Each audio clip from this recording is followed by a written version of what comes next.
1929 December 19 പൂർണ്ണ സ്വരാജ് പ്രഖ്യാപിച്ചു. 1930 ജനുവരി 26 ഔദ്യോഗികമായി സ്വാതന്ത്ര്യ പ്രഖ്യാപനം നടത്തി. ഗാന്ധിയും മറ്റു നേതാക്കളും ദേശീയ തലത്തിൽ സമരപരിപാടികൾ നടത്താനുള്ള ആസൂത്രണങ്ങൾ ആരംഭിച്ചു. അഹിംസാ മാർഗത്തിൽ അധിഷ്ഠിതമായ സമരപരിപാടികളായിരിക്കണമെല്ലാമെന്ന് അദ്ദേഹത്തിന് നിർബന്ധമുണ്ട്. സത്യാഗ്രഹത്തെ പ്രധാന ആയുധമാക്കാൻ കോൺഗ്രസും തീരുമാനിച്ചു.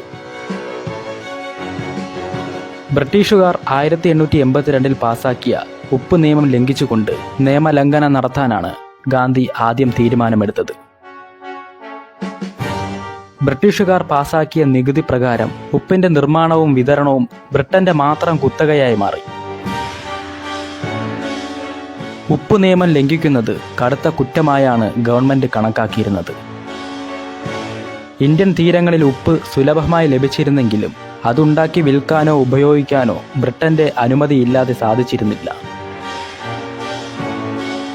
ഹിന്ദു മുസ്ലിം ഐക്യമുണ്ടാക്കുന്നതിനും ബ്രിട്ടീഷ് സാമ്രാജ്യത്തിനെതിരെയുള്ള സമരം ശക്തമാക്കുന്നതിനും ഉപ്പ് നിയമലംഘനം വഴി തുറക്കുമെന്നും ഗാന്ധിജി കണക്കുകൂട്ടി.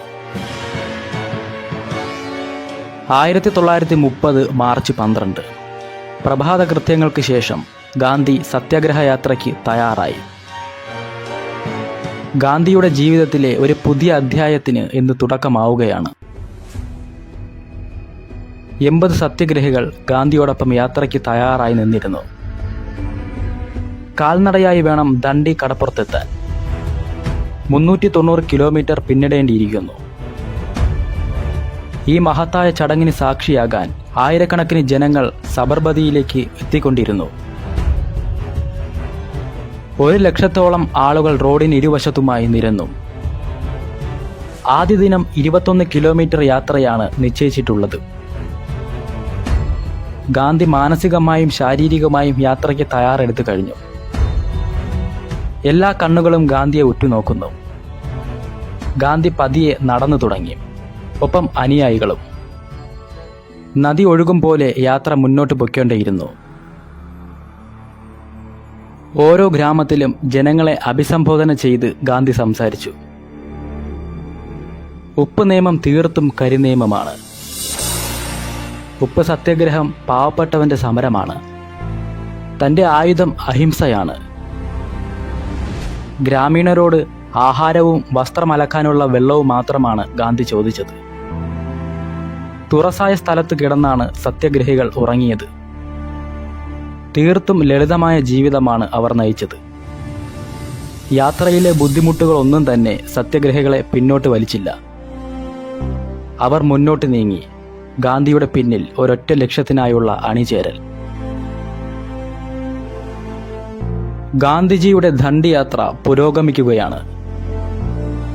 ഗ്രാമങ്ങളിൽ നിന്ന് ഗ്രാമങ്ങളിലേക്ക് ആവേശപൂർവ്വം അതൊഴുകുകയാണ്.